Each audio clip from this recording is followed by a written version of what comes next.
ready for war. And if a war, a war. March, we are march, march, march. March, we are march, march, march. Now we are marching on to progress. Yeah, so you're looking at our, Melinda War Wellington, yeah man, the Soccerton, yeah,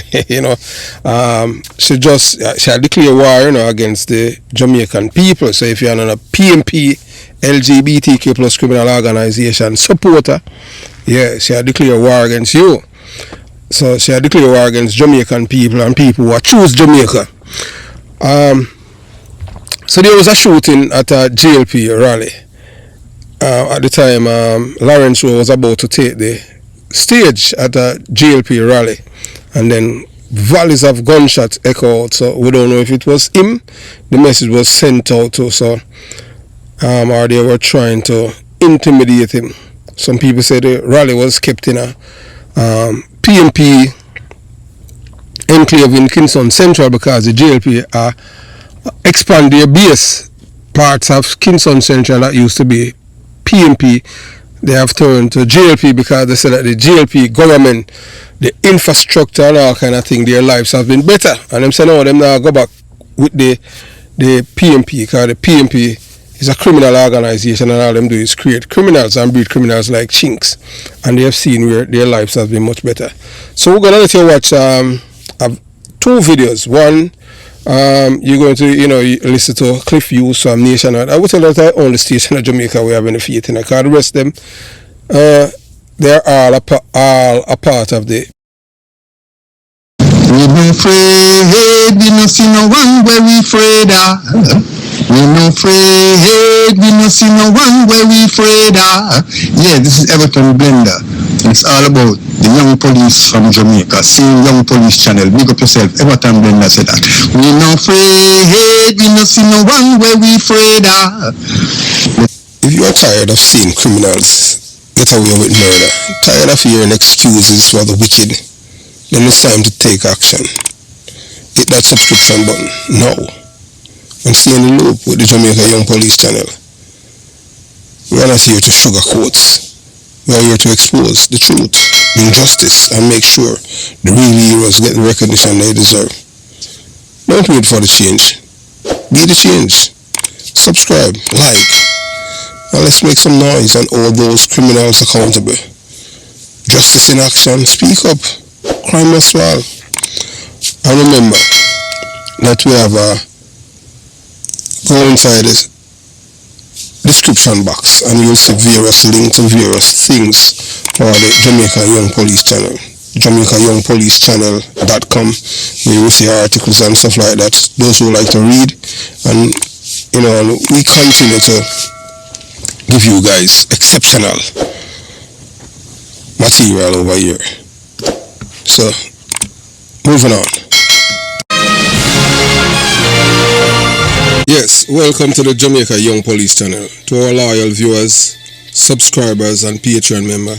At the channel, we are a group of law-abiding citizens who believe in the rule of law and respect the rights of every citizen, but not the ones who do not subscribe to such behavior. We do believe in and support preemptive strikes because they save lives. This is a logical conclusion because preemptive strikes save lives and prevent the further loss of lives. We are all about saving lives at this channel. We at the channel aid criminals with a passion and do not want them over here. We do not want your views, your subscriptions, your likes or your comments. Please go elsewhere where the red carpet is waiting for you. Over here, we want you to go to prison or the departure lounge at Madden. Moving on to today's video. PMP LGBTQ plus criminal organization, because it's only nationwide alone, only station in Jamaica that asks Mark Golden to show his British passport to show us where he was born, his place of birth. But we are the Jamaica Young Police Channel know that he is not Jamaican, whether by birth or naturalization. And if we don't want no foreigner to rule over us, so he need to go back to England. And next to the other thing, he's a beneficiary of slavery. So a woman like Melinda War Wellington shot suckatan, yeah man, so short like, like a pin. Our behavior often stems from a complex mix of factors, and it's important to avoid generalizing or labeling an individual solely based on a single instance of their conduct. However, we can analyze the characteristics typically associated with such public display: aggressive and provocative.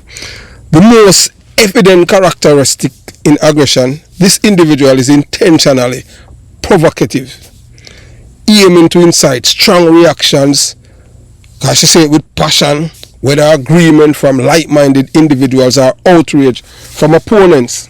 Their loud and obnoxious delivery is designed to maximize their impact and ensure they are heard, often overpowering other voices. Volatile and unrestrained. The vulgar aspect suggests a lack of restraint or disregard for social norms of politeness and decorum.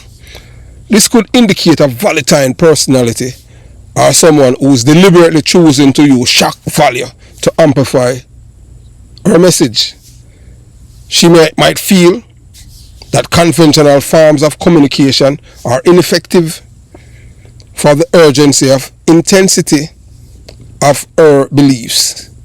Extremists are radicalized when someone, especially a woman, publicly advocates for violence. It often points to extremists or radicalized views.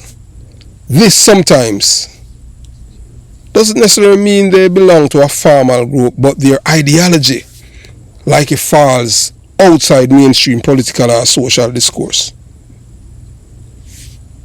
She may believe that violence is a legitimate or necessary means to achieve their objectives, that a PNP LGBTQ plus criminal organization, feeling that others' avenues have been exhausted or are futile. So they know that the Jamaican people wake up and realize the PNP is a criminal organization. All them do is promote criminality and cuddle, nurture, celebrate and revere criminals. And you see it last year at the PNP conference. The people who support the PNP in 2025, these are criminal-minded people. Jamaican people tired of the crime, Jamaican people tired of the killing, but the PNP, that's their mantra. If the blood, them come like vampire, them love blood, run, but we the decent Jamaicans, no, we don't want that. So, disaffected or disillusioned people who resort to such public display of anger and call for violence are often deeply disillusioned, disaffected with the current state of affairs, be it political, social or economics. They might feel marginalized, unheard or victimized, leading to a profound sense of injustice that they believe can only be rectified through drastic measures. So because of the freedom party in a government, them feasible, boy, them for use violence to get back power.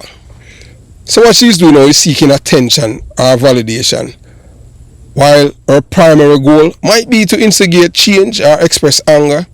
There can be an element of seeking attention or validation. The public nature and extreme delivery ensure they are noticed. They might be looking for support from a specific group, or perhaps they thrive on controversy they create.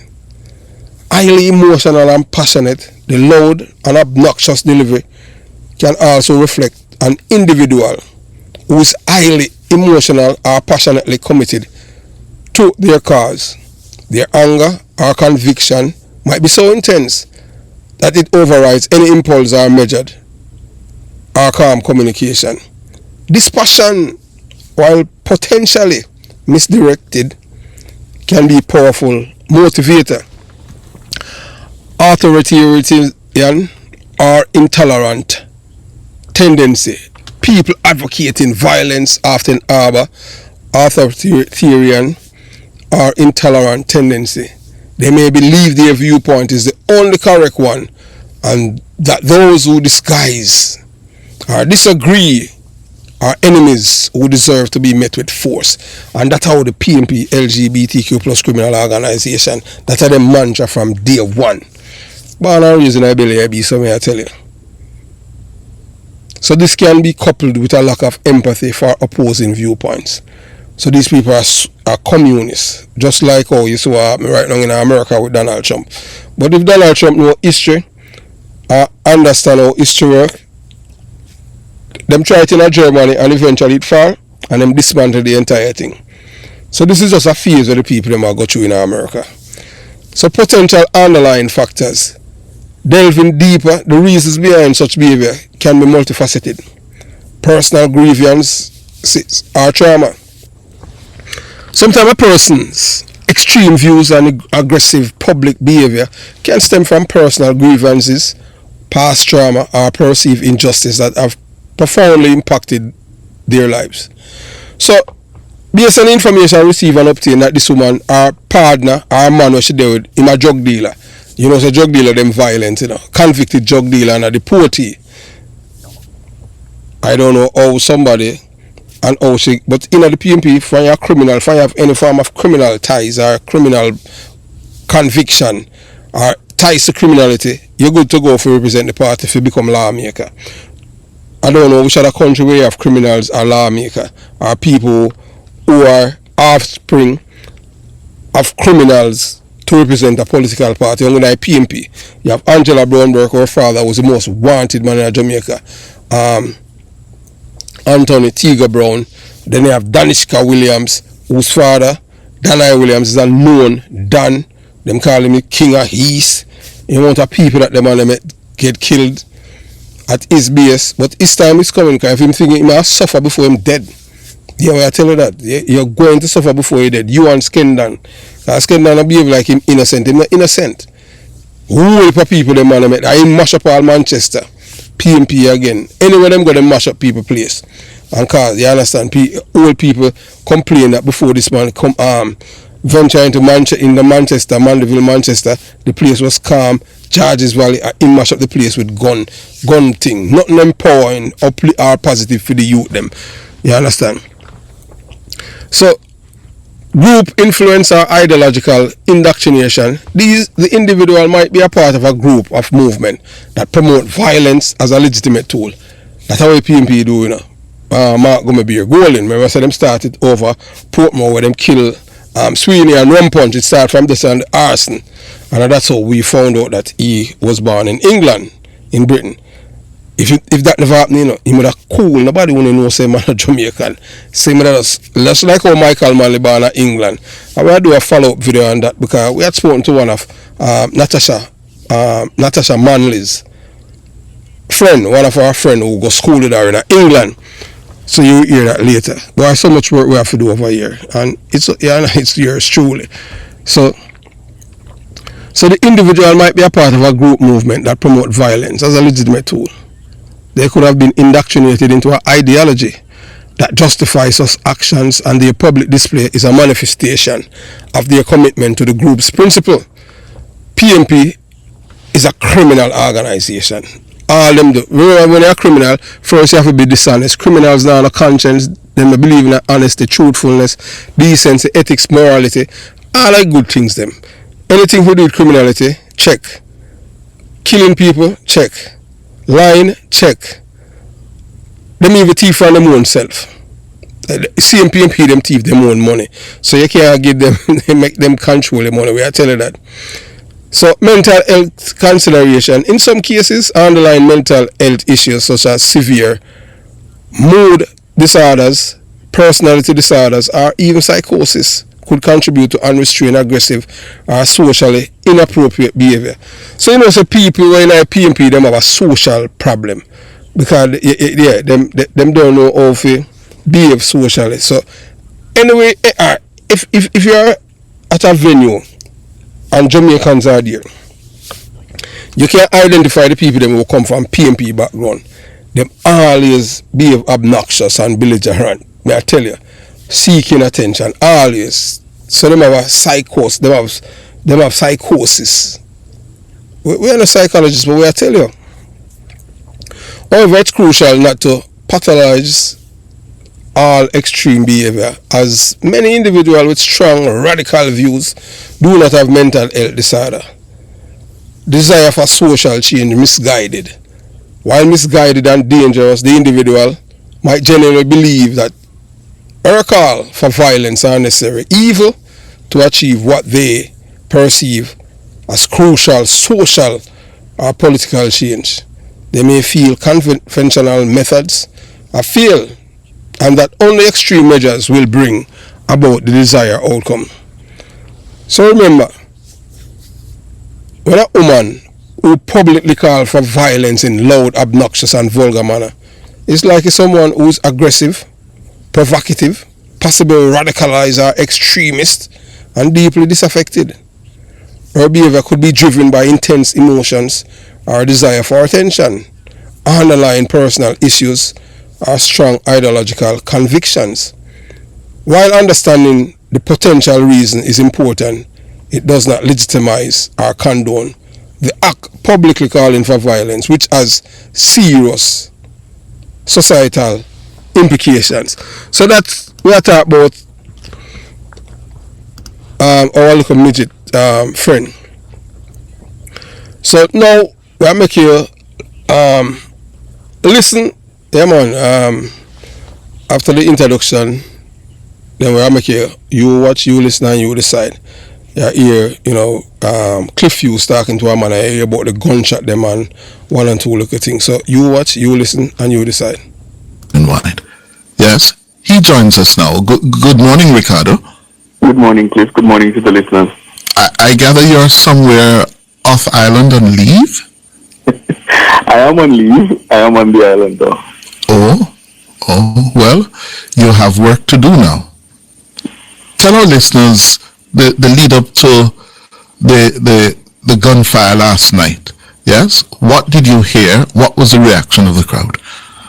Right. So the Member of Parliament, Donovan Williams, was addressing the crowd, and as is usual, we had thrown to the stage, so we were watching the proceedings, making note of what was being said, and then I heard what sounded to me initially popping sounds.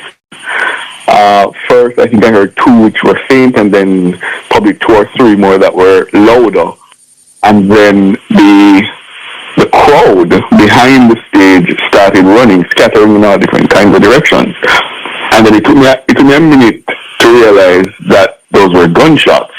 A police unit that was on location, the officers quickly jumped out of their vehicles, guns at the ready, and then they went. I suppose they were trying to get a sense of what was happening because it was a big crowd and the crowd was scattering. And then they jumped back into their vehicles and drove in the direction that the sounds came from. And then another vehicle, another police vehicle came on location. Of course, those who were watching the stream would have realized that the MP, I suppose, based on where they were in front of where it happened. So I gather from talking to people who were on the stage that they didn't immediately hear the sounds, but that the fact that people started to run onto the stage is what alerted them that there was gunfire.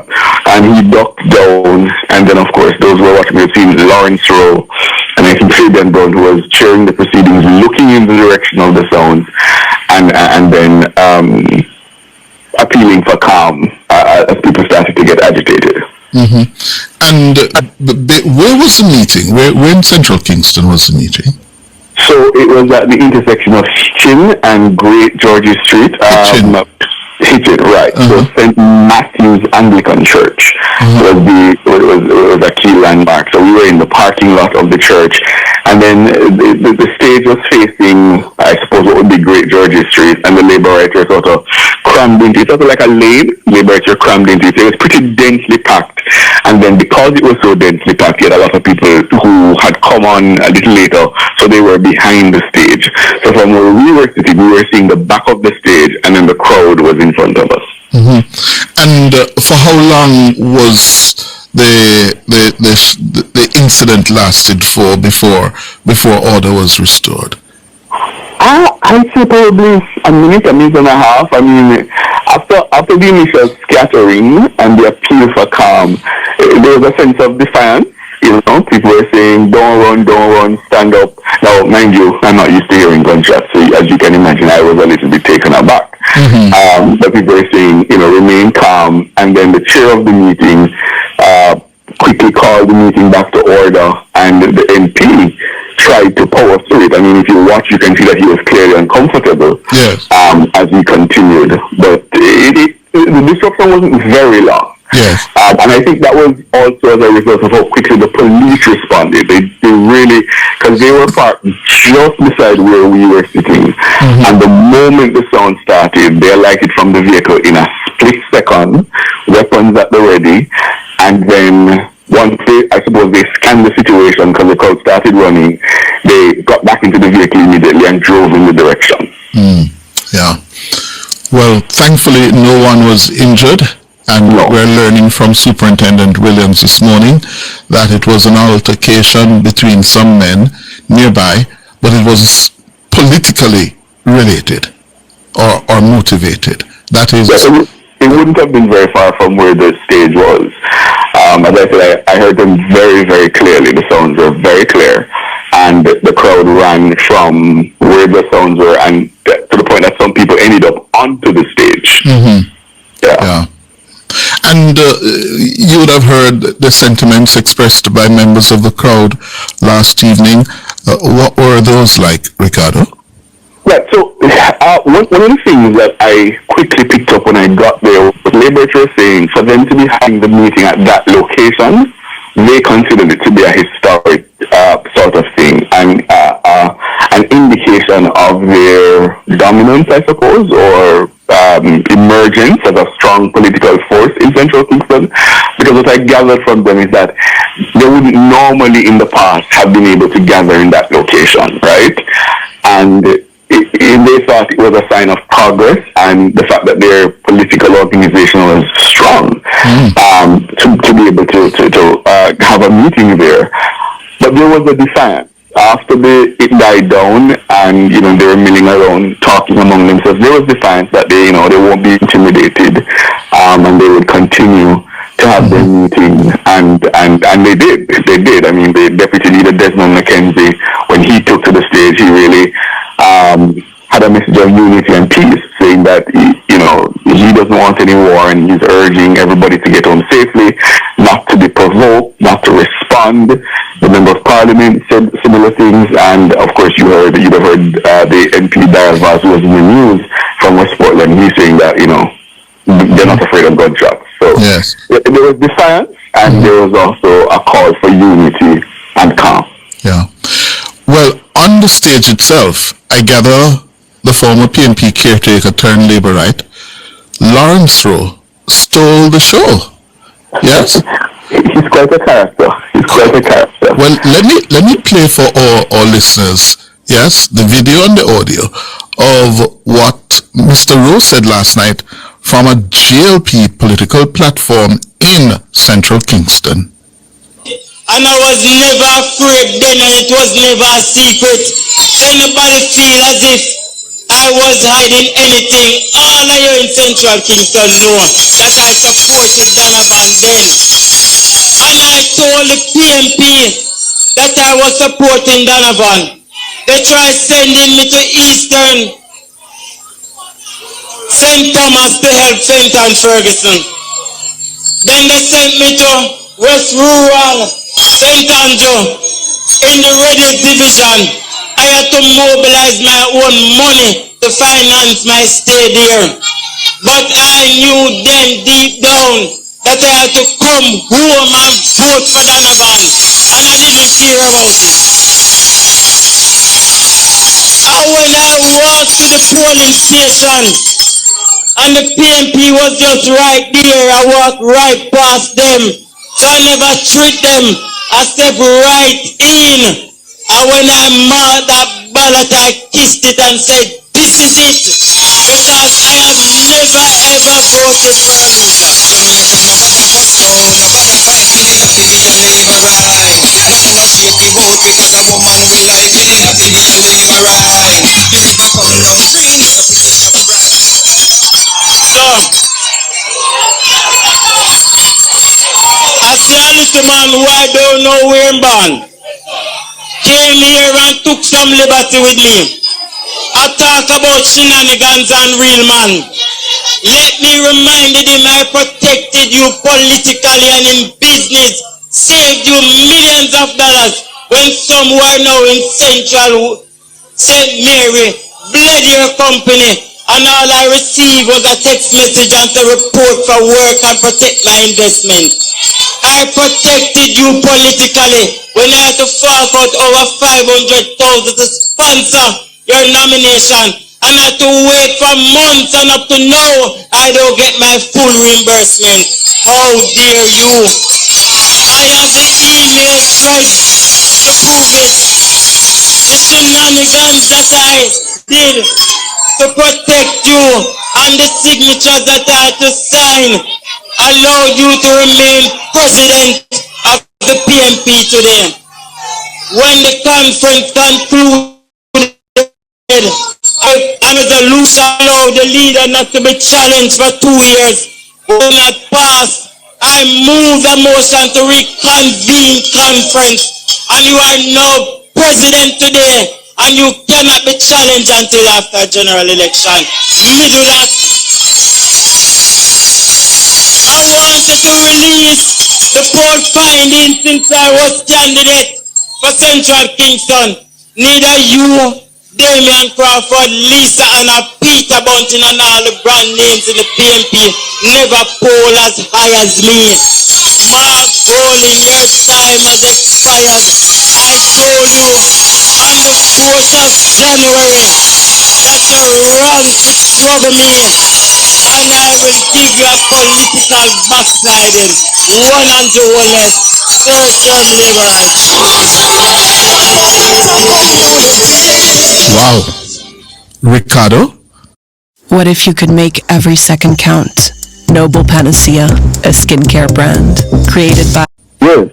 What was it like in that moment? I saw from the platform and the reaction, the labor rights erupted in applause. They did, and I don't know if you in the video you saw the part where he took out his birth certificate. No, I didn't see that.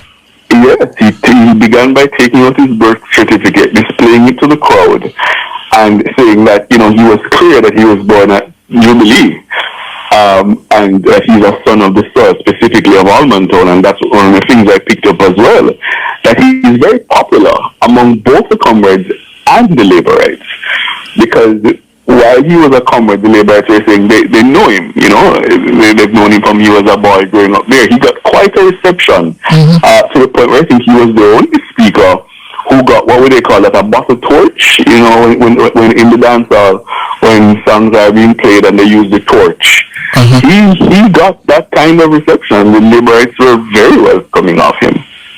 Wow. Well, he said a number of things there, Ricardo, that are eyebrow raising. Yes. As if to say, one, he did some things, he used the word shenanigans. Yes.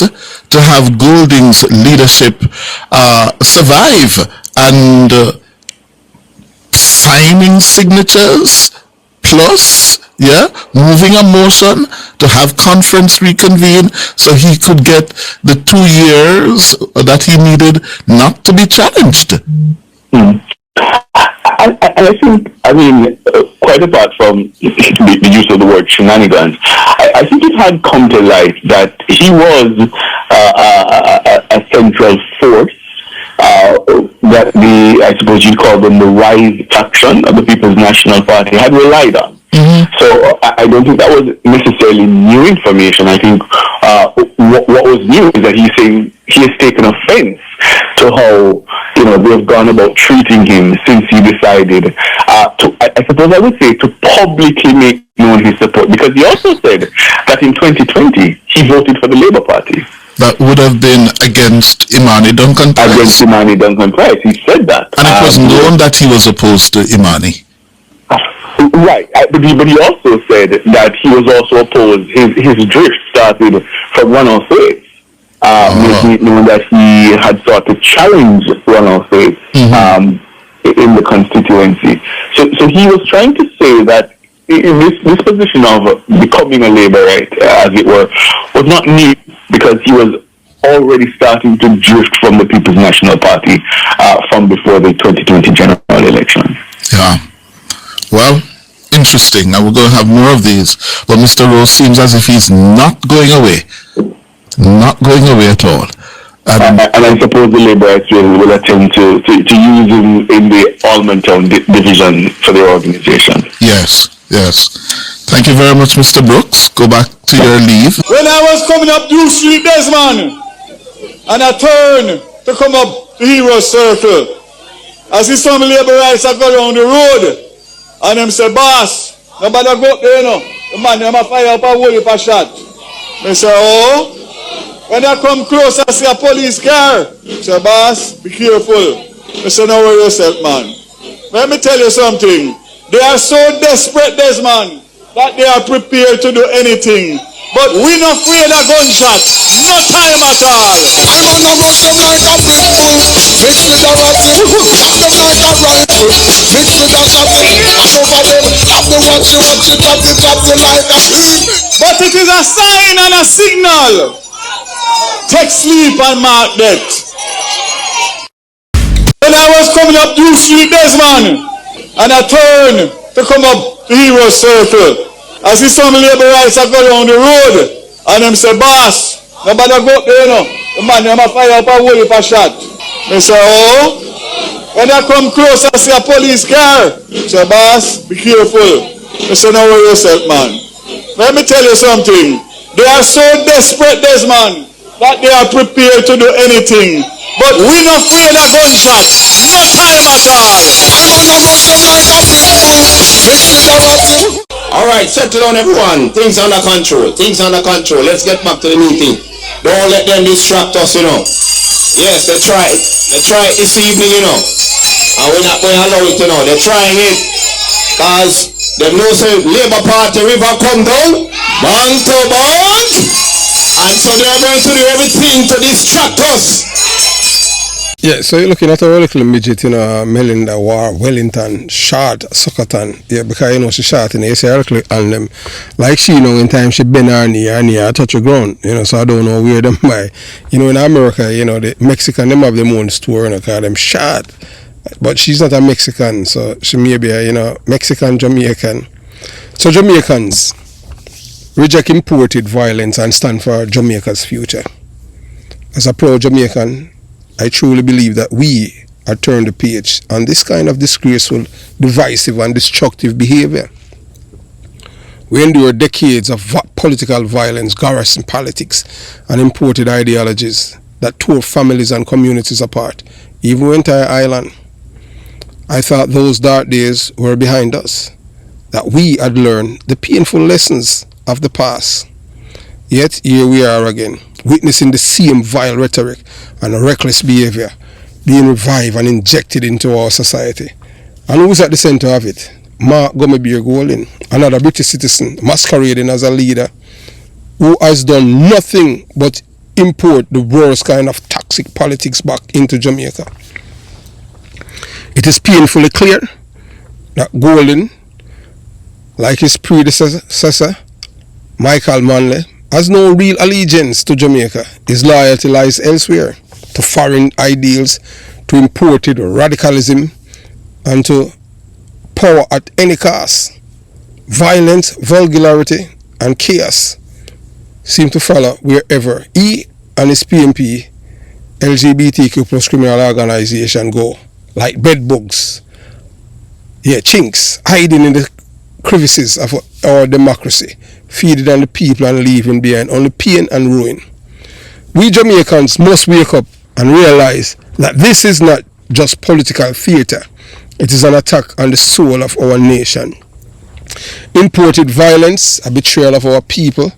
Jamaica has already paid a heavy price for our political violence in the 1970s to 1980, fueled by imported ideologies from abroad. Our island became a war zone where neighbors turn on each other and gunmen rule the streets Thousands of innocent lives were lost and the entire communities were destroyed. Bam! By men who are brigadista that Michael Mann sent overseas to train. Yeah, train them to come and terrorize the Jamaican people. Although I've never experienced it because, my family connection. But those who didn't have anyone to protect them, I have people who have, criminal in them family back then with a name. I just say it go.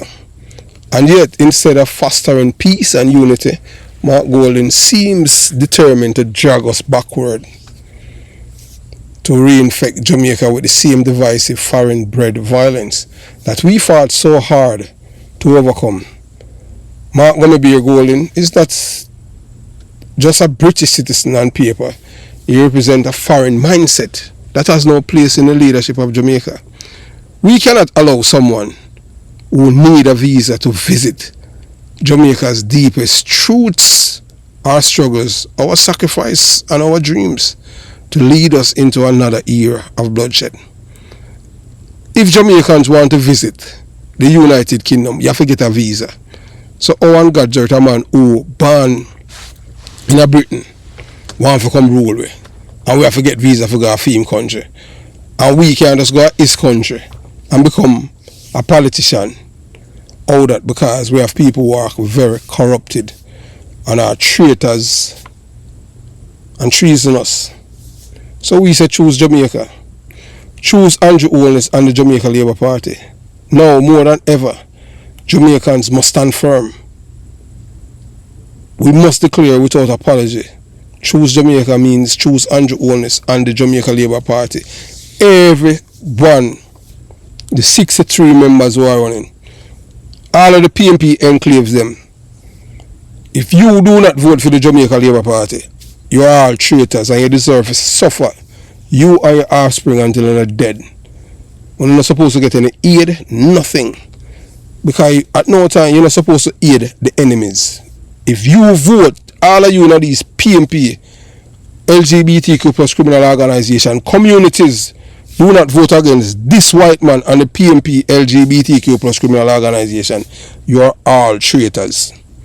Traitors. And in a country where you have traitors, traitors are people who must be discarded from society, must be shunned.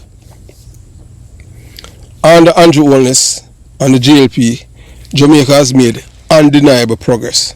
The lowest murder rate since 1989. Proof that order and law enforcement work when backed by true leadership. Historic economic growth and fiscal responsibility. Investment in infrastructure, education and the Jamaican people. A vision of unity and progress, not division and decay. The alternative, the PMP, LGBTQ plus criminal organization, has proven over and over again they are a breeding ground for criminals, misleaders and saboteurs. They operate like chinks and bedbugs lurking in the dark, feeding on the blood of the people, spreading poison while hiding from the light of accountability. Every candidate, every citizen, every decent Jamaican must stand up and say no to the PMP LGBTQ plus criminal organization, no to imported violence, no to bedbugs in our democracy. Send Mark Golding back to Britain. Mark Golding does not belong at Jamaica House. He belongs in Britain, where he can peddle his ideologies without tearing down the very fabric of a nation he barely understands. Jamaica needs leadership rooted in Jamaica from Jamaicans, not someone who wears his British citizenship like a badge of privilege while pretending to care about the struggles of ordinary people. We must do everything in our power, peacefully, lawfully and forcefully, to send him packing. He has no moral right to preside over a country he does not belong to in his heart, his heritage or his loyalties. The choice is clear. This is not just about party politics. It's about choosing the future we want for Jamaica. Do we want to return to the violence and division of the past? No. Or do we want to build and progress? We have made and secure a better Jamaica for generations to come. The answer is clear. We must stand with Andrew Holness. We must stand with the Jamaica Labour Party. We must stand with Jamaica. And we must tell the PNP LGBTQ plus criminal organization, their criminals, their bedbugs, and their imported leaders, your time is up. Go back to Britain and take your violence with you. Jamaica deserves better. Let's claim it.